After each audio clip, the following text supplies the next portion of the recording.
తిరుమల శ్రీవారికి ఏడాది 2 సార్లు బ్రహ్మోత్సవాలు జరగనున్నాయి. అధిక మాసం కారణంగా సెప్టెంబర్ నెలలో సాలకట్ల బ్రహ్మోత్సవాలు, అక్టోబర్ నెలలో నవరాత్రి బ్రహ్మోత్సవాలు నిర్వహించనున్నారు. హిందూ చాంద్రమాన క్యాలెండర్ ప్రకారం ప్రతి 32 నెలలకొకసారి అధిక మాసం వస్తుంది. దానిని అనుసరించి తిరుమలలో ఈ ఏడాది 2 సార్లు బ్రహ్మోత్సవాలు నిర్వహిస్తున్నారు. సెప్టెంబర్ 14 నుంచి 23 వరకు సాలకట్ల బ్రహ్మోత్సవాలు జరగనున్నాయి. ఇక నవరాత్రి బ్రహ్మోత్సవాలు అక్టోబర్ 11 నుంచి 20 వరకు జరుగుతాయి.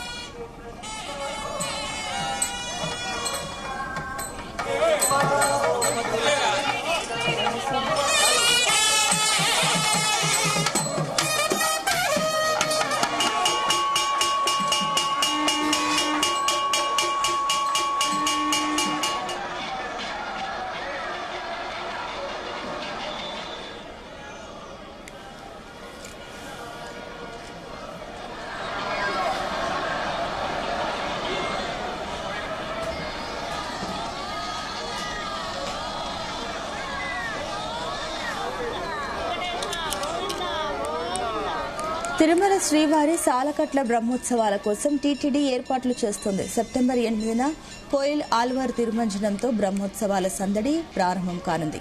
ఇక అదే నెల 14న శ్రీవారి బ్రహ్మోత్సవాలకు అంకురార్పణతో వేడుక మొదలవుతుంది. 15న ధ్వజారోహణం నిర్వహిస్తారు. ఇక బ్రహ్మోత్సవాలలో కీలకమైన గరుడ వాహన సేవ 19న జరగనుంది. 22న రథోత్సవం, 23న చక్రస్నానం నిర్వహిస్తారు. ప్రతిరోజు ఉదయం 8 నుంచి 10 గంటల వరకు, సాయంత్రం 7 నుంచి 9 గంటల వరకు వాహన సేవలు ఉంటాయి. బ్రహ్మోత్సవాల రోజుల భక్తుల రద్దీ దృష్టిలో ఉంచుకొని ప్రోటోకాల్ ప్రముఖులకు మినహా వీఐపీ బ్రేక్ దర్శనాలు, వృద్ధులు, దివ్యాంగులు, చంటి పిల్లల తల్లిదండ్రులు, ఎన్ఆర్ఐ దాతల దర్శనాలు కూడా రద్దు చేశారు.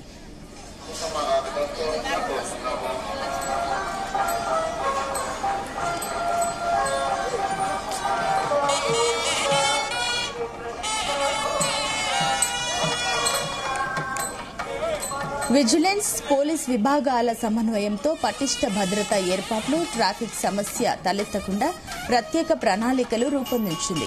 రోడ్ మ్యాప్లు, పార్కింగ్ ఏర్పాట్లు చేయాలని ఆదేశించారు అడిషనల్ ఈవో. భక్తులకు దర్శన క్యూ లైన్లు, మాడవీధుల్లోని గ్యాలరీలు, ముఖ్యమైన ప్రాంతాల్లో విరివిరిగా ఉన్న అన్న ప్రసాదాల పంపిణీ చేసేందుకు చర్యలు తీసుకోనున్నారు. భక్తుల అవసరాలకు అనుగుణంగా ఇంజనీరింగ్ పనులు చేపట్టనుంది టీటీడీ. భక్తులను ఆకట్టుకునే విధంగా విద్యుత్ అలంకరణలు, ఫల, పుష్ప ప్రదర్శన ఏర్పాటు చేస్తున్నారు. ఇక గరుడ సేవకు విచ్చేసే భక్తుల రద్దీని దృష్టిలో ఉంచుకుని 18 రాత్రి నుంచి 12వ తేదీ ఉదయం వరకు తిరుమల ఘాట్ రోడ్లో 2 వీలర్లను అనుమతించారు.